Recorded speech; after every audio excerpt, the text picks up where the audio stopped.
What is your name? Case. Hello, Case. Have we met before, Case? No. So how is it that you find yourself here tonight, Case? Well, it's actually thanks to Joanne. I was with her in an AA meeting this morning and we started talking about spirituality, and that's been something I'm interested in for quite a while. Mm-hmm. And then she mentioned your name and that you gave talks in your house, and perhaps, I should check the calendar, she said. Perhaps you were here now, or if you weren't traveling. Mm-hmm. Then I saw you were here, so I'm just on vacation now here. Uh-huh. And where are you from? I'm originally Dutch. I'm from Amsterdam. Yeah. But I live on Aruba. Oh. It's a beautiful island. Yeah. And it's a beautiful ocean around the island also. Yes. Yeah. Are you a diver? Yeah. I don't do it very often, I must say. Yeah. I like snorkeling better, actually. It's more free. Mm-hmm. But occasionally, yes. And I've seen your interview, I think I don't know, an interview with you, either Conscious TV with Ian McNay, or I think it was that one, mm-hmm. or Buddha at the gas pump. That's possible also. But I don't know much more about you.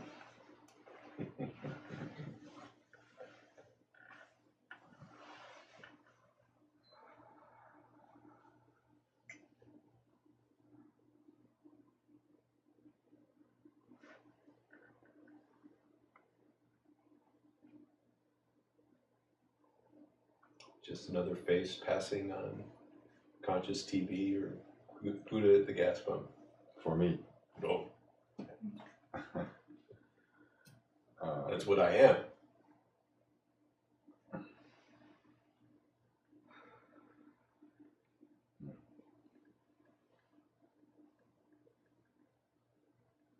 Now what I will be for you, we'll have to see. Yeah.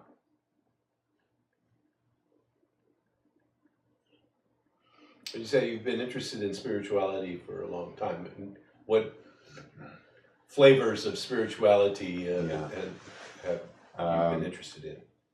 Well, when I was, let's say, in my 20s, mm-hmm. I liked to read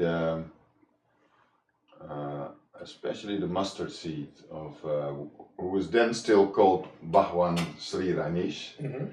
Later he started calling himself Osho, but and I was very much struck by that. And I was explaining to Joanne this morning too.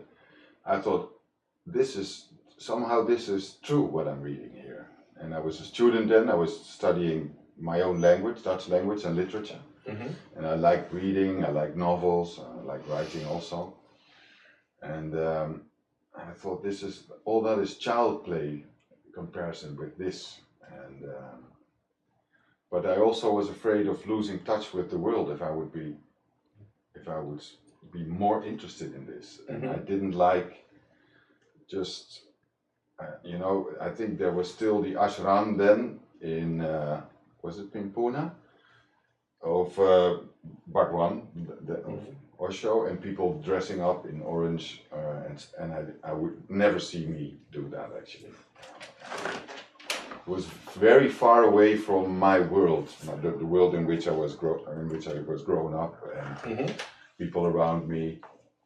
They would already find it very strange that I was reading such a book, and we were laughing, in our innocence also, but we were laughing about people who were dressed up like that. There were quite a few in Amsterdam too. Right. Yeah. And so for me, it's something to return to. I return to, and I put away again, because I thought, well, this. So this was like the early 80s or something like that? Yeah, that's in the 80s, and I started becoming interested. And I always was interested, and sometimes I think it was an escape for me also. When life got a bit tough, then the spirituality was, all that is not so important. This is actually important. So it was a little bit comforting, escapism from time to time too. But I always kept that feeling. Actually, I should do something with this. I should give it more attention, or anyhow seek the truth more actively. for myself. And only now that I'm 57, I dare doing that actually. Now I don't care what people say. But then I did. Yeah. And for a long time. I still do, but not as much anymore. Yeah. So I've been to Byron Katie's School of the Work. I don't know if you've heard her name, Byron Katie. And she used to be a neighbor down here in Manhattan Beach. Oh, really? Years ago. Yeah. And I'm very impressed with her also, and with her work, her 4 questions. And so I like her very much. That's one of the persons. And there's a guy from San Francisco, and I watch his videos from time to time. He's called Paul Hederman. I don't know if you've heard of him. I like him too, just because he's from AA also. And, he's just does, he doesn't beat around the bush or something. He just keeps talking the way he's always been. The street guy, let's say, the guy from the street. And I've been here for a while, for a month, and I've seen him in San Francisco, attended one of his talks. And lately it's been mainly Byron Katie. I just do the work for myself. There's something I don't like. Suppose I don't like your face. Suppose, yeah? This guy, his face, and then it always comes back to me. It always comes back to, or I don't like his way of behaving, and it always tells something about me. It has nothing to do with the other person actually. And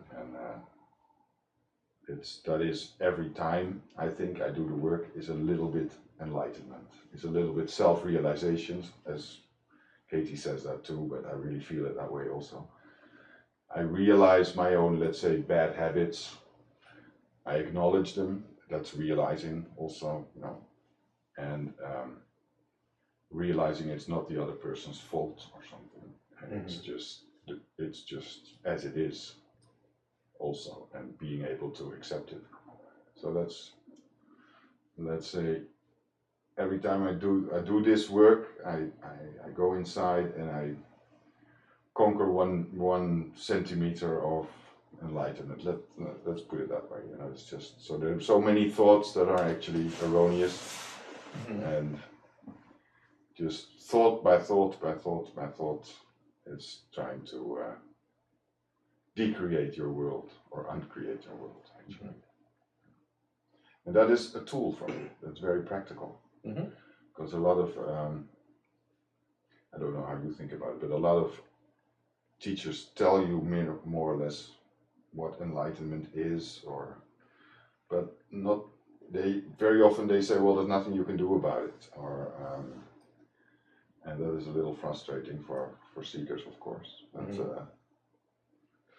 But, and who is the you that can do nothing about it? You can ask that also. But I understand what they mean, and here you can do something. There is a tool that can enlighten you a little bit. If I don't like a colleague of mine that I work with, if I do the work the next day, I don't have a problem with that colleague. That makes life lighter. Yeah. Yeah. You can find something that works. Yeah. And then you were empowered to do it. Yeah. And it actually is a way of, well, it's one of her sayings. It's just and the title of one of her books is Loving What Is, and doing this, what she calls the work, is a way to start loving what is, and that is to me enlightenment. That is, just it starts with acceptance with the way things are. But where do you get that acceptance from? If you do the work, you get a little acceptance. So that's for me somebody important now, and I'm on my way. In a week's time, I'll take the plane to New York, and in New Jersey, and Rupert Spira will be there, and he will be giving a retreat, and I'll be attending his retreat also. So, and after that, I don't know. Actually, I wanted to go to India. I know it's a cliche. still, I'm interested in the country. It's not only for the spirituality, but I'm interested in the country also, in the culture, and but you never know. If there's somebody interesting there, I'll certainly go and visit him or her too. Mm-hmm. So I have a few months off actually. I'm a teacher. I quit my job, and I'm spending my savings to pursue this. What to me has become more and more important, a little bit more.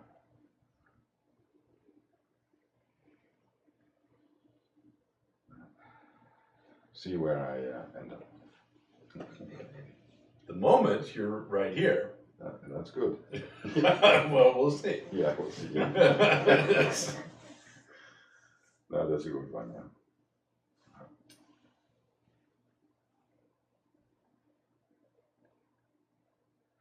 So what would you say that you're looking for, Case? I think my first answer would be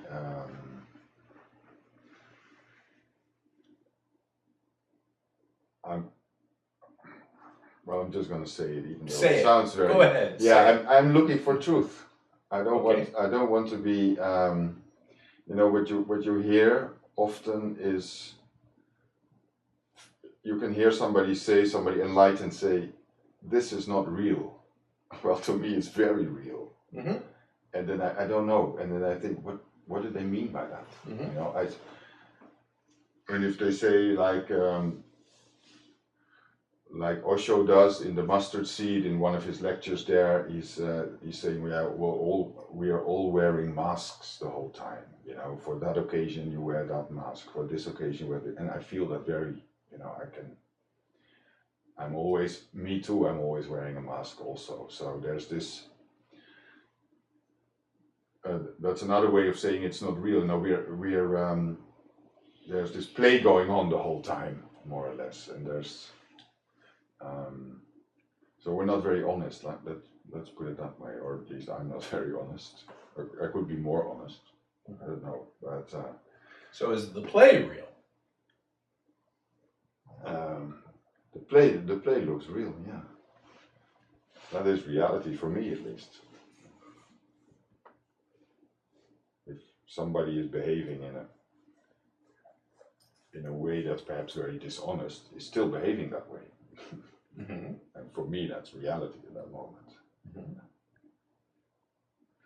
But when you can also, I've been reading a little bit about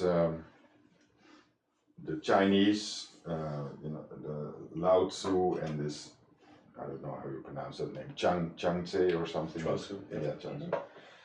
And then they say, well, if the mind abides in the, I don't know even how they call it, in the somewhere where is nothing. Let's say the real.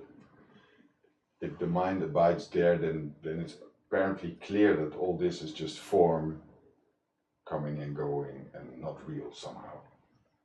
I don't know. I just want to know, what do they mean? What do they see when I don't see?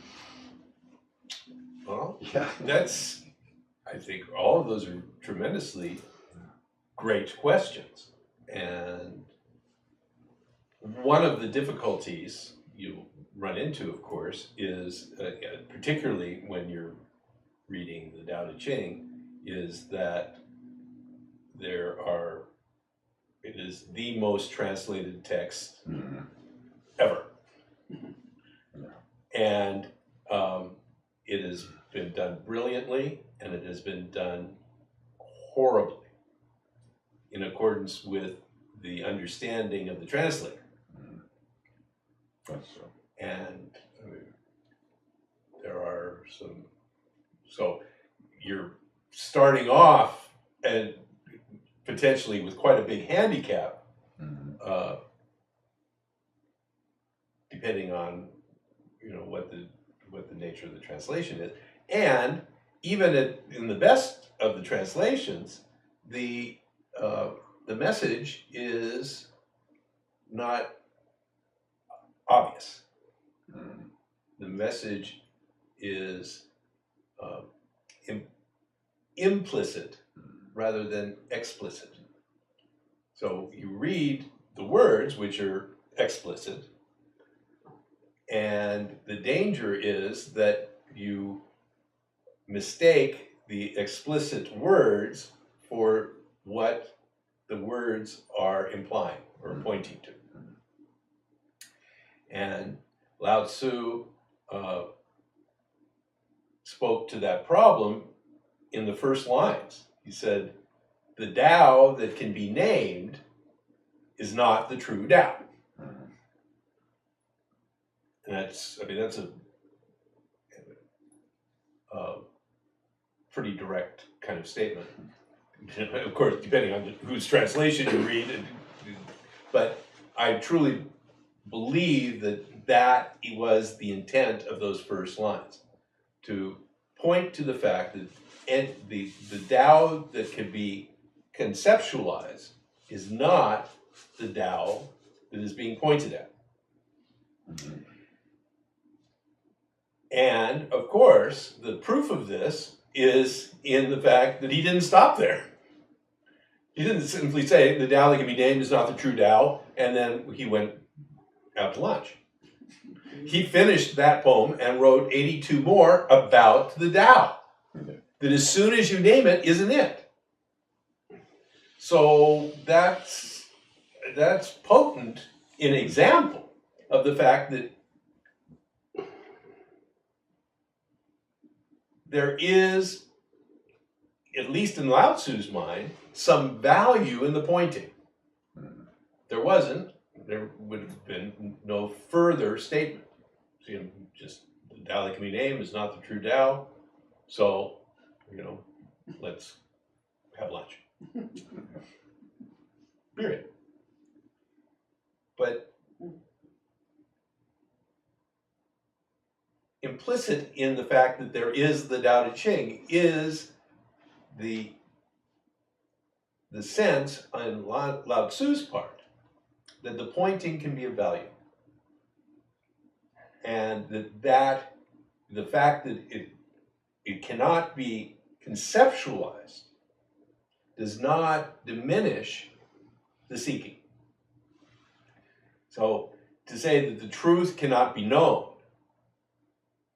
is not to say that the seeking of the truth is without value. And to me, this is the deeper teaching. The simple dismissal of, the truth can't be known, and anybody who thinks that they're a seeker is really an idiot because there's nobody to seek, and all that is childish kind of spirituality. It's basic, very lacking any depth or finesse. When you get into it, the spiritual masters persisted, even with the understanding that what they're pointing at cannot be conceived, cannot be known in the way that we think of as knowing. And yet, the process itself has proven to be of value in stripping away misconception. And so what is left is, quote, the truth. But that truth cannot be articulated. And yet, it is the fundamental reality. The Tao, the source, the oneness, the unity. So this pursuit of the truth, and it can meander through all kinds of interesting and sometimes bizarre, sometimes ridiculous, and sometimes, magnificent pathways. And tremendous insights can come along the way. And more importantly, a lot of crap can get stripped away. A lot of beliefs that are weighing you down without even recognizing that they're weights can be stripped off. And the result is lightness. The result is freedom. It isn't have a further acquisition. It is truly a, we can characterize it as a step closer to enlightenment, though I would not, personally. It is a freeing, a reduction in the suffering.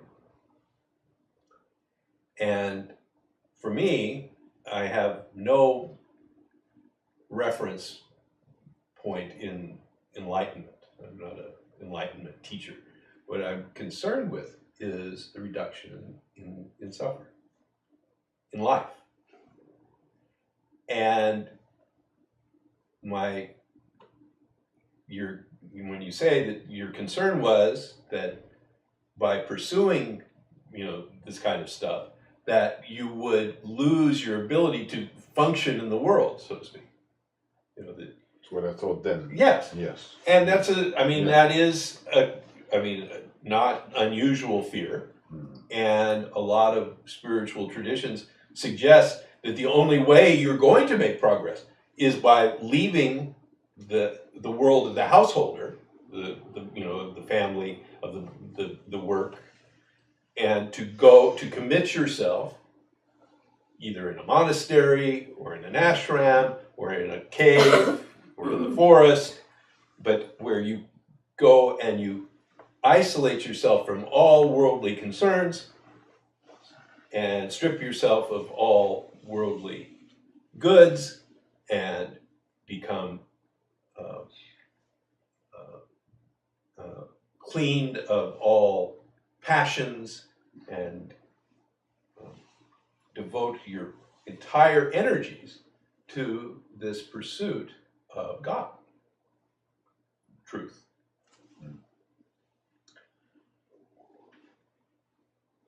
It's an extremely common paradigm. I mean, you see it all over the place, and that's, from the Catholic nunneries and monasteries, all the Buddhist monasteries, and this paradigm is all over the place. So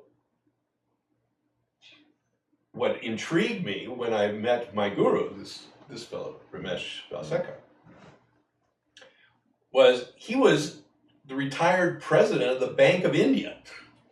Very much a man of the world, educated London School of Economics, a low handicap golfer, a family man, very much a man of the world. Very much so. And when I met him, he was 72 years old, and he had been, very much in the world for his life. And what he was doing was he was writing and talking about this, about this truth, this quest for what is actually true. And his suggestion was that the pursuit of that is to be found wherever you look. That the world is not separated into the material and the spiritual. The very word Advaita means not two. They are not two things, the spiritual and the material. They are twin aspects of the same thing.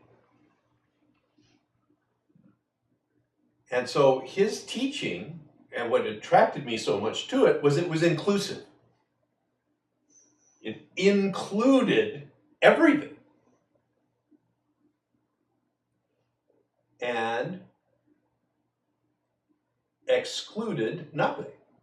And what I experienced personally, profoundly, in that space was that in that inclusion, I got included. As I was in that moment. And when I met him, I was 2 years sober. I had gone through the steps, and I had read a lot of spiritual books and done various spiritual things and all of that. I was really interested in the subject. I had done an inventory. I knew deeply and profoundly my limitations. You know, I had taken a full and complete inventory of myself. So I knew, would beyond a doubt, what's there, good and bad. You know, and it was a very rich and mixed bag of, you know, what I was. And what I experienced profoundly in his presence was a total acceptance that included me as I was. Required no further action on my part. I didn't have to get better. I didn't have to change. I didn't have to have a deeper spiritual understanding. I didn't have to do anything more for that acceptance to be complete. It was going to be complete regardless of what I did. This was a really big space, and one that affected me very, very deeply.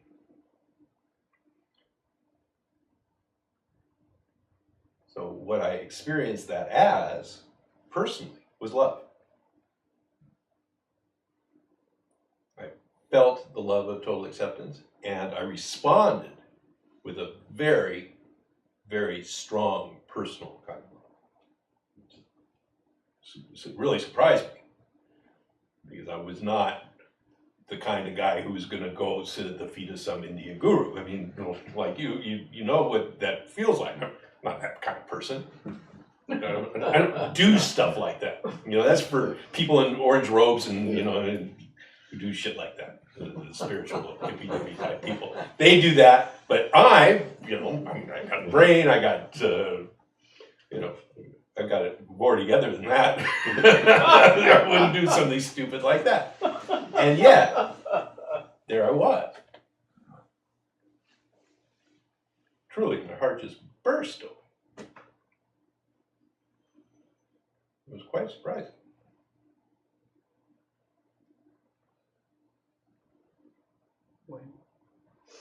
I was having, starting 2 weeks ago, I started having this tingling and numbness in my left foot. And I started thinking, like, what if this keeps going for a long time? What if it gets worse? What if it's like there's some serious disease that's starting up or something? And worrying about it. Is your teaching that, or if I understood the teaching, I wouldn't worry about that stuff, or I wouldn't think in those terms? It's not quite that simple. What I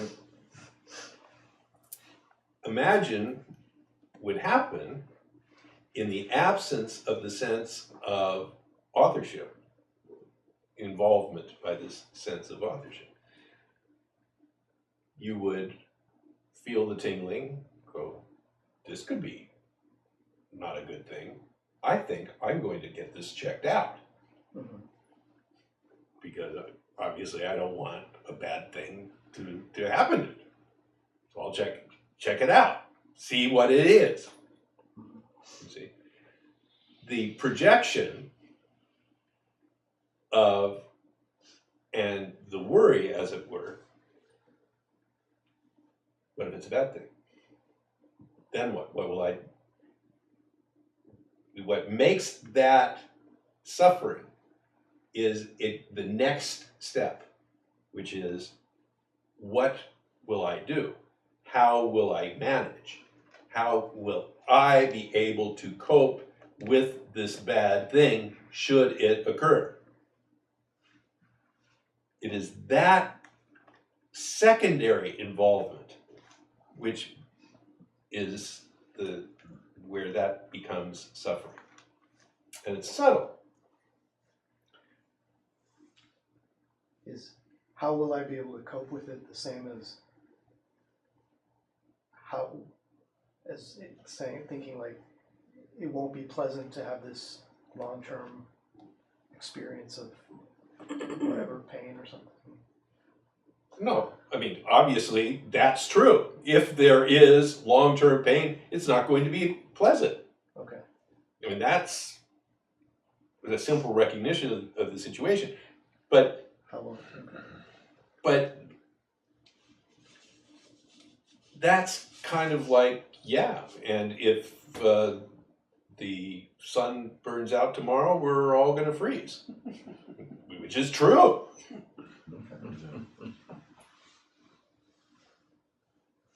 You know, and if a plane falls on the building, then we're going to have difficulties. And if 1,000 other things happen, they're going to create problems.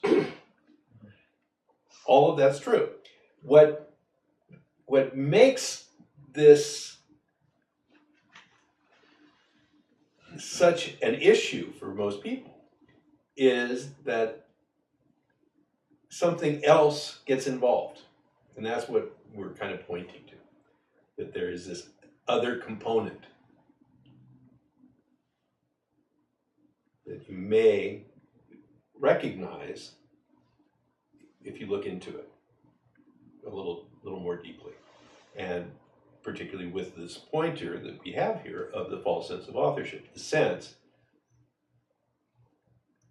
that it is incumbent upon me to deal with it, to cope with it.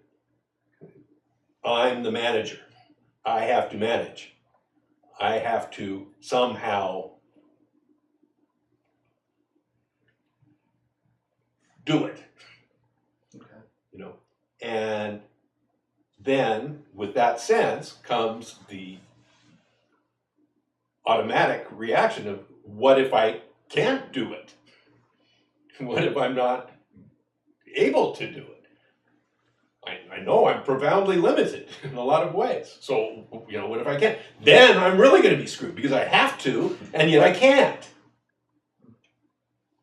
So that's where the anxiety, that's where the real suffering attendant to the situation comes.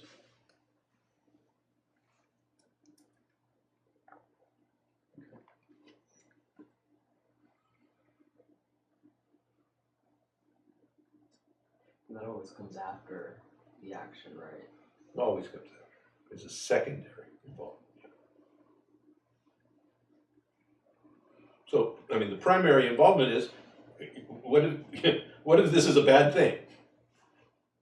You know, I mean, obviously this is tingling. It's been tingling for a couple of days. Well, you know, what if this is a bad thing? That's the, quote, fear.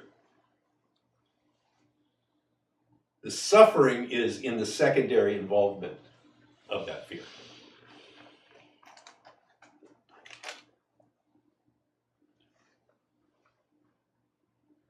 So the fear that it will prevent me from doing some things I want to do in the future, that's still kind of part of the first. Okay. It is. It's more, the second is more about how will I just... How will I cope? How will I manage it? How will, because then it is taken into an entirely different dimension. Mm-hmm. You mentioned the words false authorship. Mm-hmm. Could you also say, could I translate that also as the ego claims it somehow? The term, the false sense of authorship, is a term I came up with in the shower about 11 years ago, because ego, which was a term I was using before that to talk about the same thing, was every time I used it, we had to with somebody new, we had to redefine what it was. Yeah. Because what, you know, the psychologist thinks of as ego, and what the spiritual ego is, and all of these different egos, are really talking about vastly different things with the same term. Yeah. So rather than use that term, I have this term which is very specific, the false sense of authorship, Yes. which is independent of identity, which is often mixed in with ego, this Yeah. sense of me, Yeah. and myself. That remains, even when the false sense of authorship gets stripped away. And when you begin to understand this concept of the false sense of authorship, you can begin to recognize how the identity can remain, and you can function as a person with with an identity and a name and a history and a form, and still not suffer, because it is not the identity which is responsible for the suffering, but this which claims the identity, that gets involved in the activity of the identity, that is actually producing the suffering. It's also claiming to be the body, actually. It is claiming to be the body-mind mechanism, Yeah. to be controlling it, Yeah. and that it is independent. Yeah. This is the crucial claim of independence. Yes. And would you say that it is a way actually for this false sense of authorship, which you might call a creature somehow, it's in your head, it's letting itself be known by talking to you? Could you even say that it has to talk to you, for otherwise it wouldn't exist? It has to keep on saying, but what happens tomorrow, or in a month, or you could be an invalid for the rest of your life, or you could have gangrene. Yeah. Or, We can characterize it that way, but it's giving it more substance than it actually has. Because the essence of the claim is that I do things, that I have power. Yeah. You see? And so that's what it is. It is the claim itself. It is the voice itself. And so to say, well, in the absence of the voice, there's the absence of the voice. That's all we really say. Because what is actually happening has nothing to do with what the voice is claiming. Because it is a false claim of authorship. Does seem to have the power to make you nervous, or When it is active, it doesn't have the power, but its presence is the nervousness, is the suffering, is the anxiety.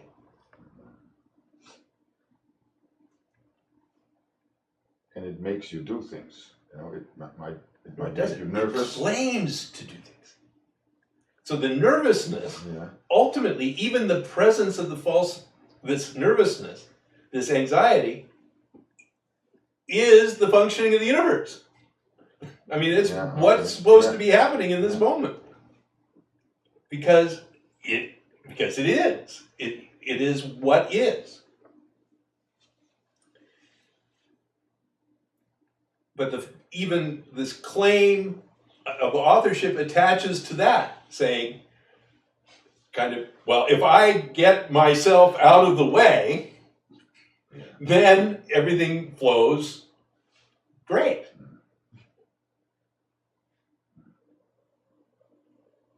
But there isn't even the power to do that.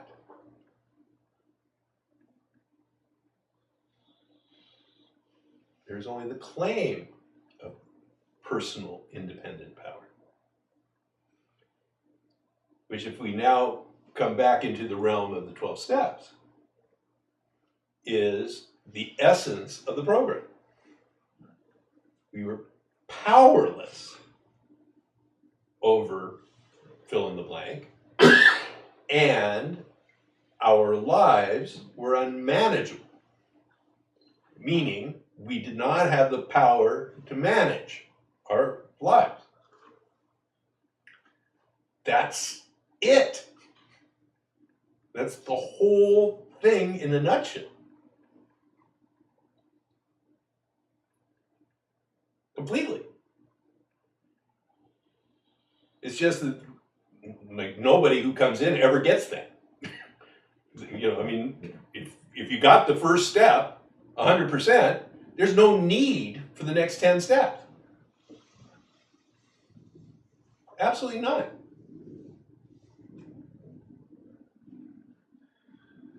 So the nervousness Yes. around the tingling Yes. isn't yet the suffering. That is correct. It is the voice in your head that claims the false authorship. That constitutes the suffering. Yes. That's the pointer of this teaching. Say, look there. Look to see if you can identify the distinction between this nervousness that comes when something's threatening you and the gut-wrenching fear that you feel that you're not going, that this is going to be horrible, you're not going to be able to manage it, it's how is you going to possibly deal with this? That's something else. And that's the distinction I make between the pain, which is the fear, and the suffering, which is the secondary involvement. It's incredibly fast, though. It claims virtually instantaneous. Yeah. So even the initial nervousness, I think that's mostly what I was feeling was just that first thing, and maybe I'm not sensitive to differentiate the two at this point, but I think it was just the first, but even that seemed to persist for a couple days, and it felt unpleasant. And so why would you not term that suffering? Like, and it's there, and maybe I also had this feeling that I shouldn't be worrying or something. That I think was the second, but that is the secondary involvement. Yeah. If the word "should" is associated with it, it's a pretty good indicator that we're talking about a secondary evaluation. But even the first could last a long time and be very intense, and that's just, you wouldn't say that's suffering. That's what it is. Ultimately, whatever is happening is what is. But this is what is without the involvement by without the secondary involvement, which in shorthand is what we call the suffering. So when we say, well, I can't differentiate, at what point the pain becomes the suffering, fair enough. It's like looking at a plate of spaghetti and saying, let's see, I can't track this strand, to isolate it. It's challenging. And not even necessarily productive. But with the overall kind of concept as a tool to look at what's going on, you may be able to catch the glimpse, the perfume of this that we're talking about. And to begin to recognize that there's something going on that distinguishes the present moment's discomfort from the suffering, which covers everything, which is linked to the past and projected into the future and has a huge footprint beyond the situation at hand, which is the tingling in the foot and the nervousness about the tingling in the foot.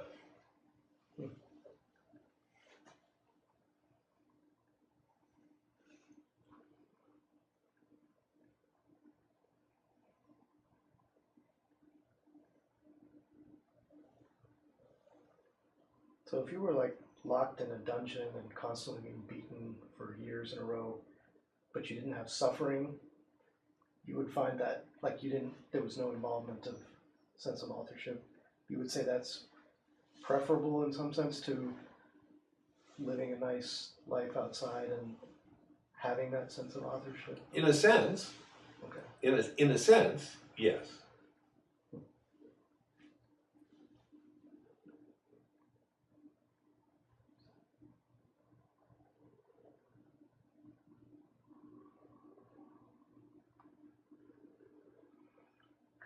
in that dungeon. I guess there's no me that it's all accumulating to or something. No, it's just that it depends how bad the suffering is, essentially, in your daily living.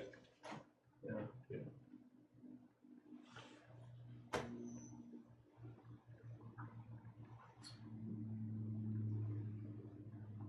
Regardless of whether you're a sage or an involved person, being in a dungeon sucks. It's by its very nature not a nice place to be. To have your body being, assaulted. It's not nice. Regardless. So, say, which is worse? Yes, it's worse to have the sucky time with the suffering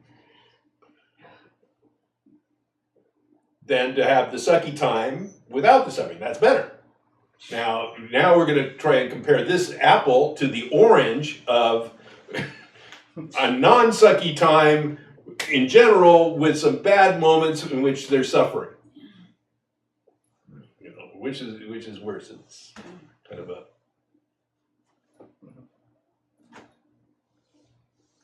So the practice is, there's this noticing of what is, and the false sense of authorship that arises that causes suffering about what is.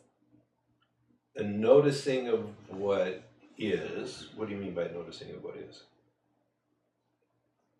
Well, I mean, just awareness. There is awareness. So, but in that awareness may be part of what is. It is not awareness of what is. Okay. What is contains everything. The awareness and the non-awareness is part of the same what isness.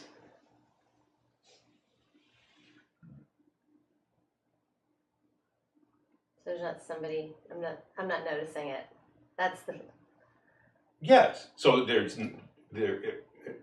the what is of noticing, and there's the what is of not noticing.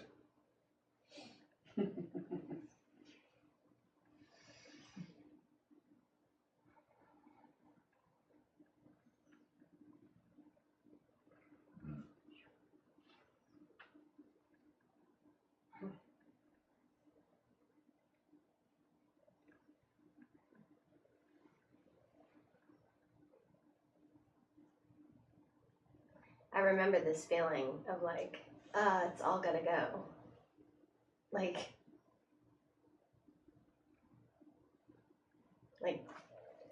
nothing holding it up, nothing to hold on to, no reference, no.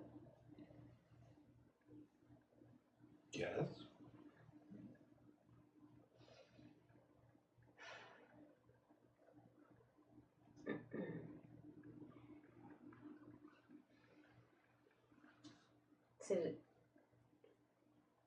And then, so what is, notices the false sense of authorship that arises. No, not the what is Your does not. awareness notices. Joanne notices. Joanne notices. I'm not noticing the... Right. So it's the false sense of authorship notices itself? No, the false sense of authorship doesn't do anything. Got it. It's a false sense. But the noticing is that the claim of authorship is false. So is every claim false? Every claim of authorship? Yeah, every. That's what I would invite you to investigate.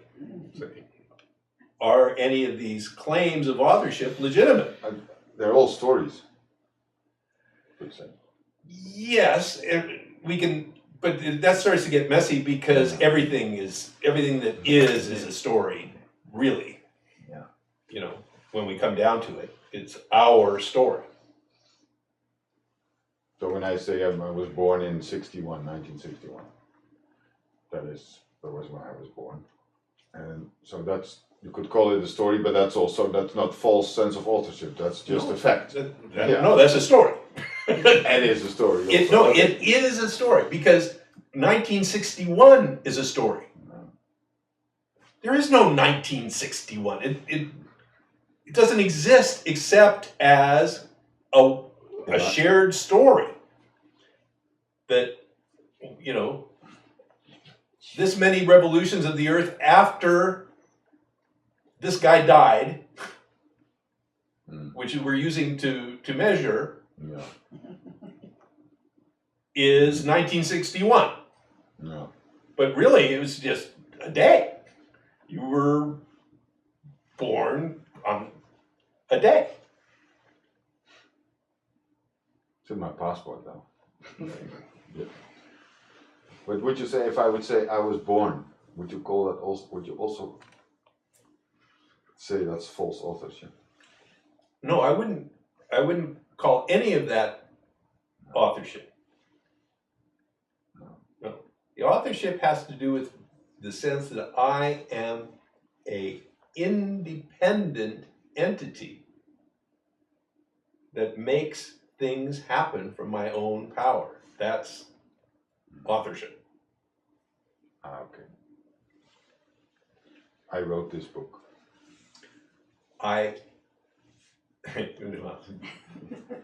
It's a unfortunate example because we use the term authored the book. But, you know, in the most profound sense, what was responsible for your writing the book?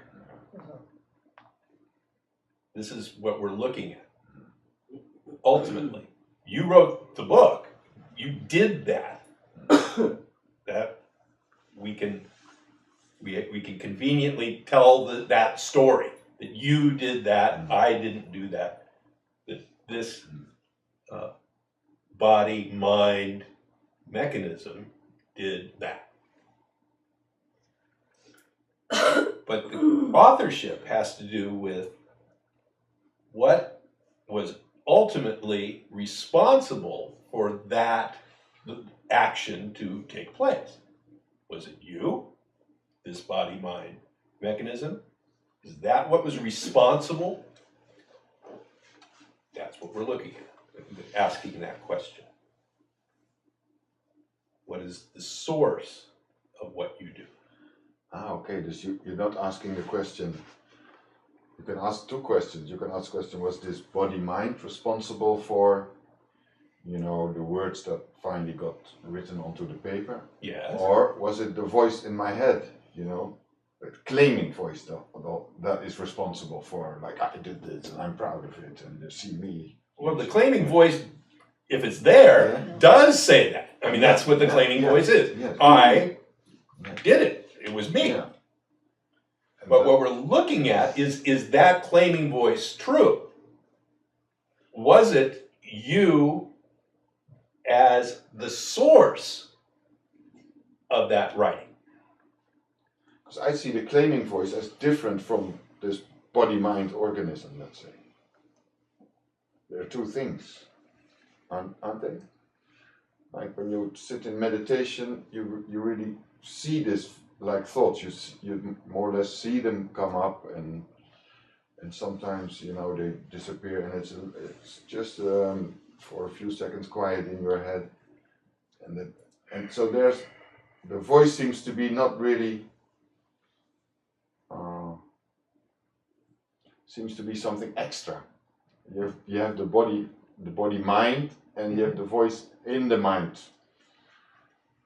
Unfortunately, a lot of the time, but you understand what I mean? But I do, but I mean, I make subtle distinctions here because the activity of the mind, the thoughts, are what lets you know you have a mind. If there's no thoughts, then there's no question of there even being a mind. It's completely empty. Nothing, no perception, no activity whatsoever. According to most of our definitions, that's what we call being brain dead. There's no activity. There's nothing going on. There's no that's the essence of life, this activity. Now, there are periods in which, in meditation, there are spaces between the thoughts that are wonderful. That because in that space, there is nothing for the false sense of authorship to claim, to get involved with. So it's like a free zone. And that's part of the appeal of that space. No suffering there. No possibility of suffering. But what defines the space are the thoughts on either end. Without the thoughts on either end, you're brain dead. There's nothing going on.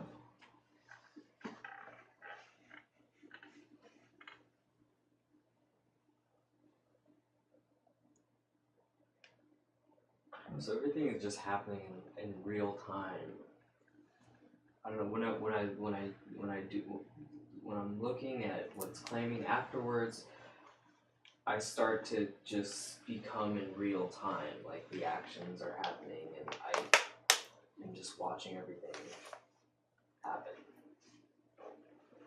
I don't know if that makes any sense at all. Sort of by definition, everything that happens is happening in real time.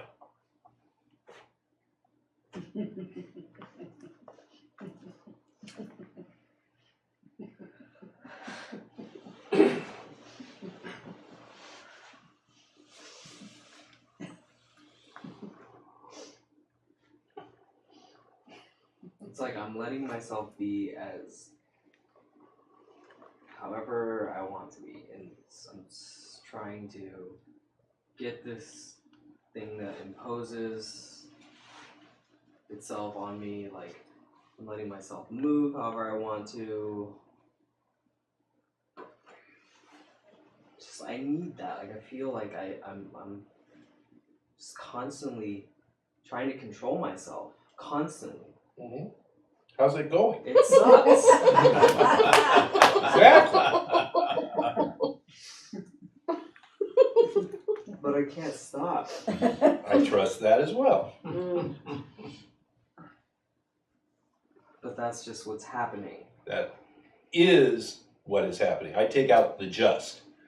That is what is happening.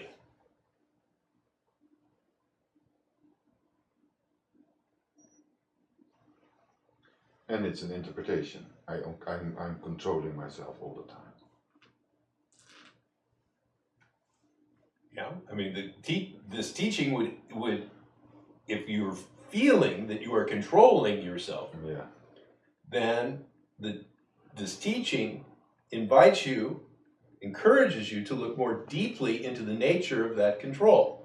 How is it that sometimes you are able to exercise control and other times you are not able to exercise control? If it were up to you, you would always exercise the control. So what is it that is at play here? That's the question that the teaching raises.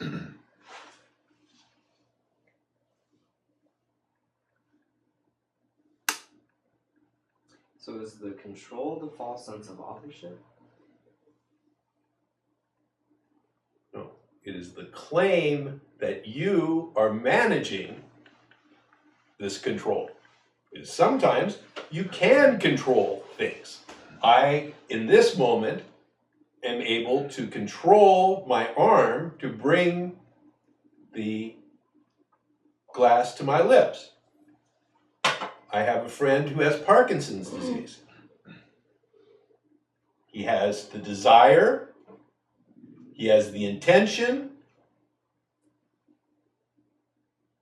and he doesn't have the control. He's not given it. You see?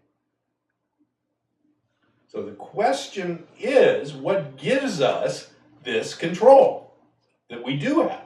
It's invisible. It's like not there. Like I ask myself that question and I don't know where to look. I have no idea what it is. Okay, that's a good start. If you knew what it is, then there's no point in looking.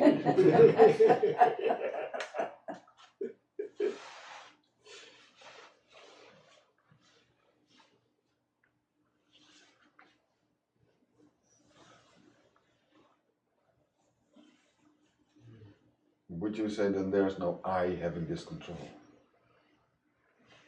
You know, like It gets but- messy, this I question. Yeah, but so there's the body mind organism that somehow has this control to bring a glass to its lips. Sometimes. Yeah, sometimes, yes.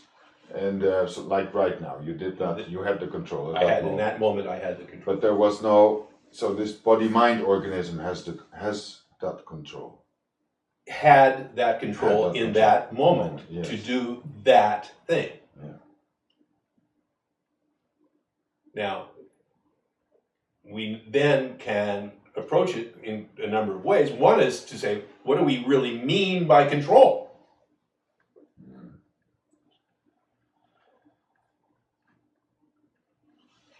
Right, so like sometimes when I feel good, Yeah. I'm really nice.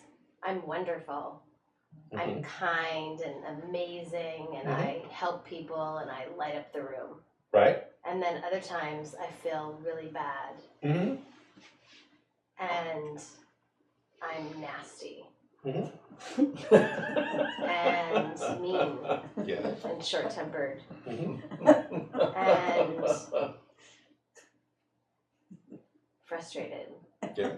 that I can't create the experience that I want. Yes. Which makes you more frustrated and more short-tempered Right. because there is this sense that you should be other than you are. That I should be Other than you are. other than I am. Yes. Which is different from a desire to be other than you are. Ah, Okay? yes. Big difference between I wish I wasn't being a bitch Right. and I shouldn't be as I am. Mm, One is a wish or a hope, a desire, and the other is a mm, judgment about how things are. mm. It is a denial of how things are. It should not be this way. The way it is an affront to rightness. It is an affront to beauty. It is an affront to spiritual oneness. It is bad. It is sin. It is awful. I mean, that's the sense. And it all springs out of this should, which comes from the sense that it is up to me, that I have the power. Right. And it's the same thing like sometimes I intuitively know how to handle situations and I'm brilliant and amazing and intuitive. Right. And then there's other times where I have no idea what to do and I'm terrified. Mm-hmm. Well, there's all kinds of times where you have no idea, and that's not terrifying. What's terrifying is when you feel that you should Yes. That it's up to know me. how to do it. Right. I should be able to contact this intuitive knowing, and so that I make these really good, brilliant, right moves. Right.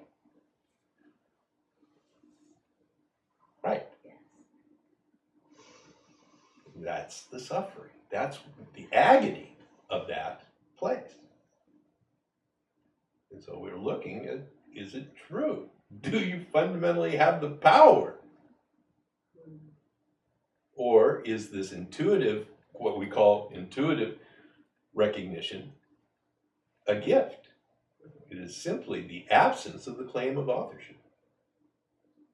What you call the intuitive knowing is simply being, So without the claim of authorship, yeah, Is it like the funnel is open and like flow just happens? But you see, the story we tell about intuitive action is that it turns out well. It's not true. Okay. Intuitive action does not necessarily turn out well. All it does is not hurt along the way. You're not suffering making the decision. You're not suffering making the action. And so it feels free and loose. What comes down the pike, you never know. And it's always a mixed bag anyway. There's never singularly good or singularly bad outcomes. They're always mixed.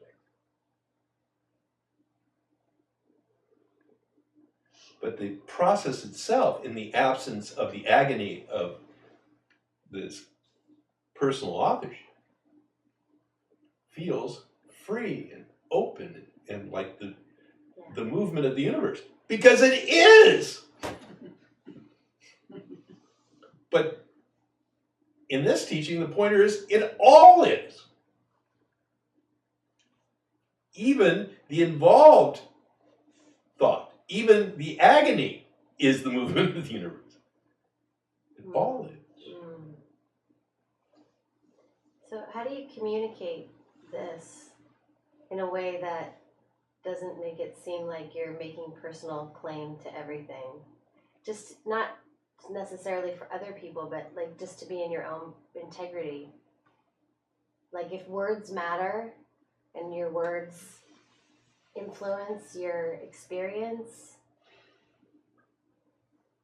do you say like God moves through, or this is all God, or like how do you reference it? I'm such a bad how-to person. Okay. I don't. Right. Katie, you go to Katie. Yeah. She's got all these how-tos things. Yeah. I got no how-tos for you.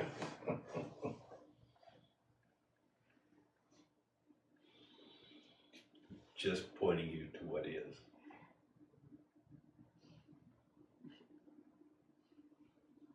I feel like I'm hearing it.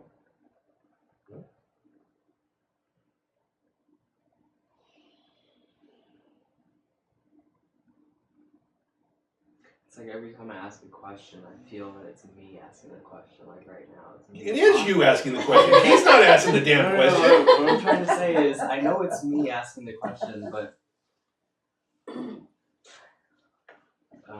question is, are you authoring the question? so you're what asking does that it. mean? Are you responsible for it? For what's happening right now? For asking the question?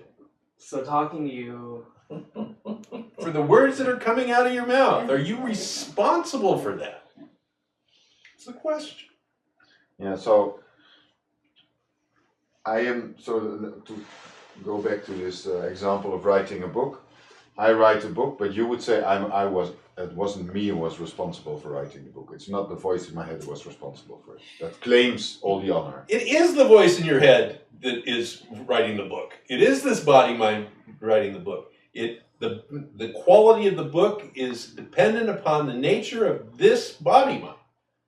And so the book that this one's going to write is totally different from one that this one is going to write, because of your background, your language, your natures, all of which will influence what gets written.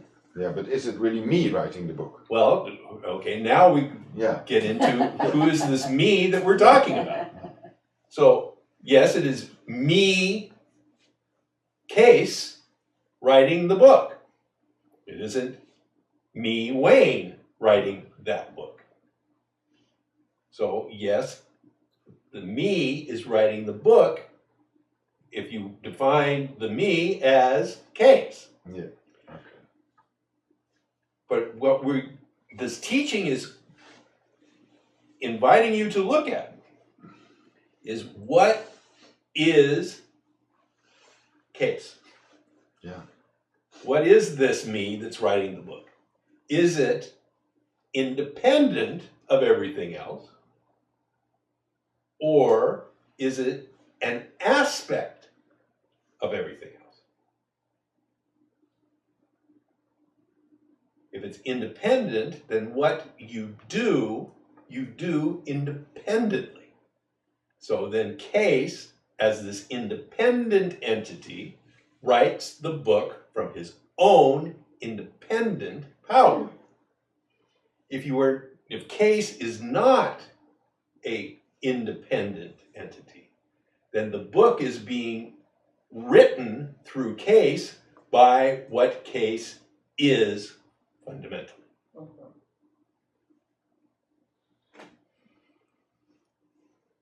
Yeah, okay, I understand that. So, and could you then give an example of how there would be claiming by false authorship? Okay. The example that I use classically is the one you've heard before, but it's useful. Of the ocean and the wave. What we say is that all there is ocean. All that exists is ocean. Okay. Everything, every object is a wave. Every physical object, you, me, the planets, the molecules, everything is a wave. A movement of the ocean. But this human wave named Case, at around the age of 2, had a very profound sense, which was, wait a minute, I'm not a wave, I'm a droplet. I'm not a movement of this whole business. I am a separate, independent entity. And everything else are droplets too.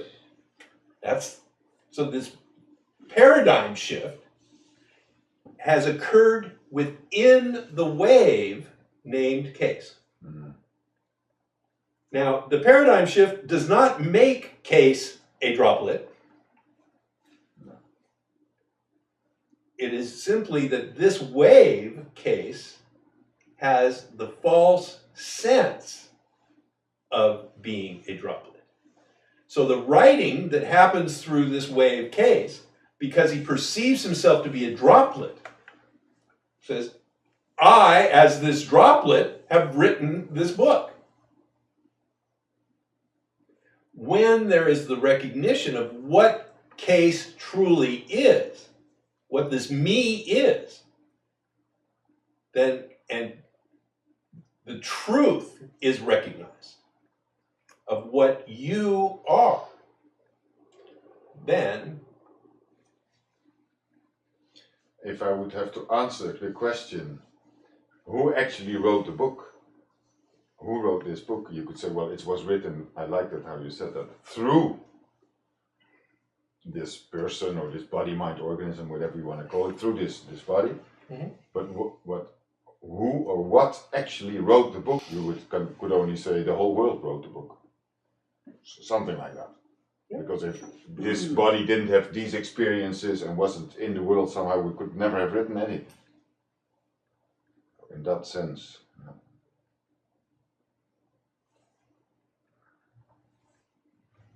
So is what you mean by independence or just a variety of influences? Independent means not connected. When you are independent, you are not connected. What is it that connects us?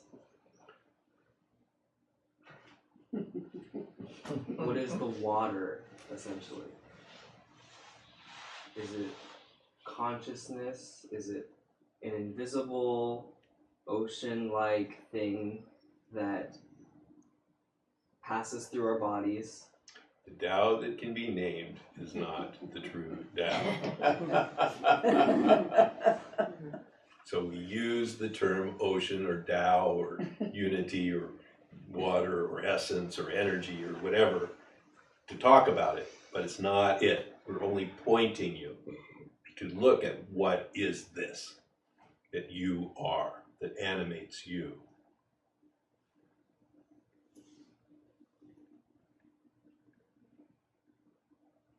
I have one more question. So,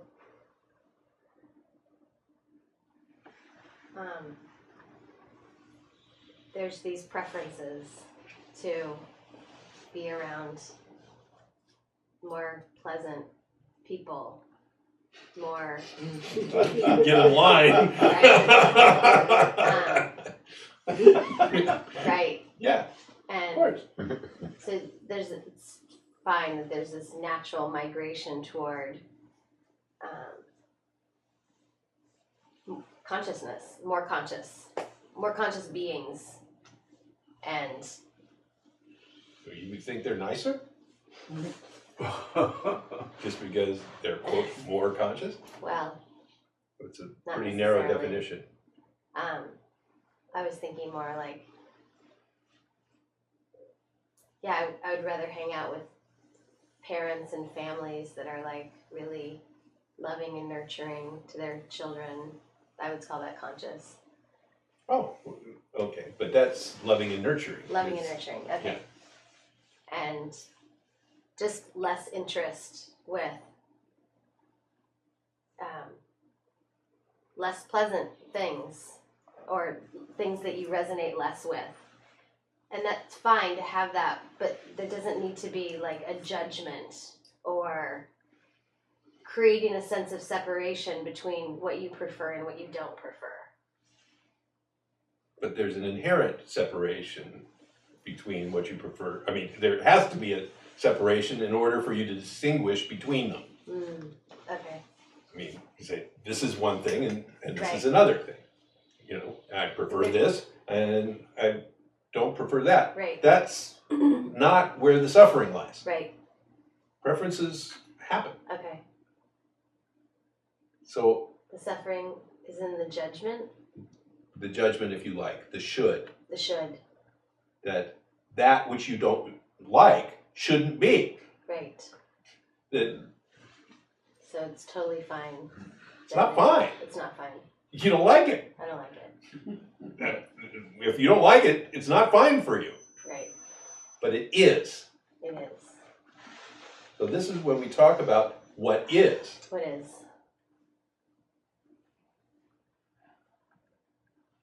So my book was acceptance of what is. Mm-hmm. Which was about 5 years before the next What Is book came, in which no loving, the loving or not loving is part of what happens. Mm. The acceptance includes Mm-hmm. your approval or your disapproval, your liking and your not liking. Mm-hmm. The acceptance of what is includes everything. But what would cause suffering is the belief that this person, somebody should be doing it different. Should be doing it other than they are doing it, or I should be doing it other than I am doing it. That's what brings the suffering. Right. Not liking it is simply about you. Right. I don't like it. Right. And there's nothing inherently wrong with that. Right. I don't like that people abuse children. Right. I don't like it. Right. To say that, well, no, you shouldn't not like things. Bullshit.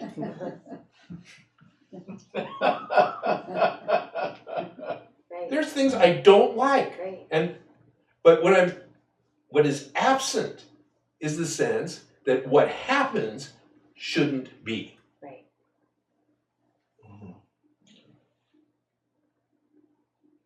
And that's the acceptance of what is. And it includes my liking and not liking. So could you say like, apparently this is, I mean, like you could say like, apparently God's okay with this. Apparently it's fine. I mean, It's what it is is. what it is. It is what is. It is what it is. Beyond fine and not fine. I mean, fine and not fine are within the what is. It's fine for you, it's not fine for somebody else. But it is in this moment. And it includes your fine or not fine. Mm-hmm. But it's yours. What does that mean? It's mine. That means the fineness or the not fineness Right.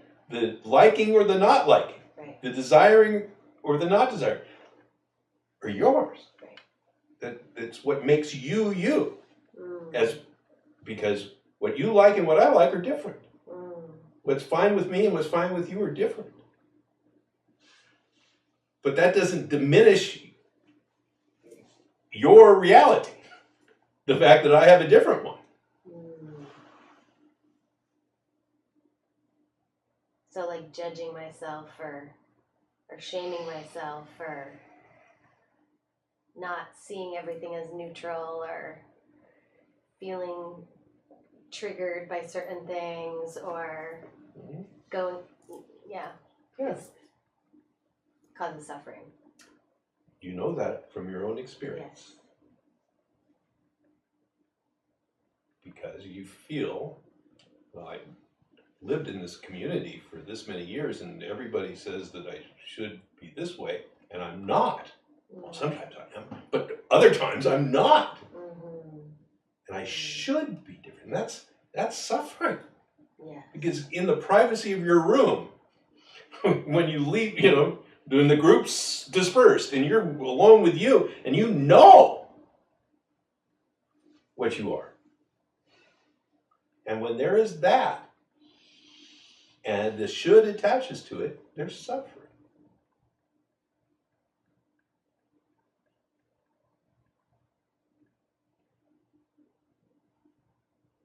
Awesome. What is actually the connection between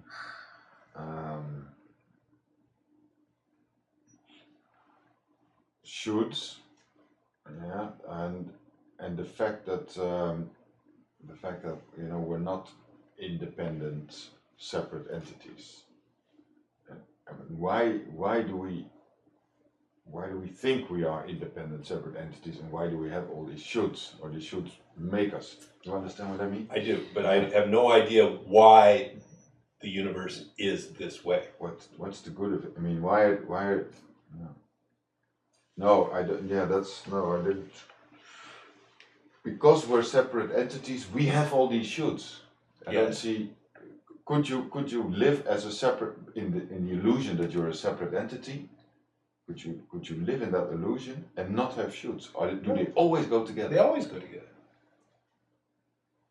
Because once you believe you're separate, that's immediately no this and yes this. Is that? No, it's just that everything is dependent upon you.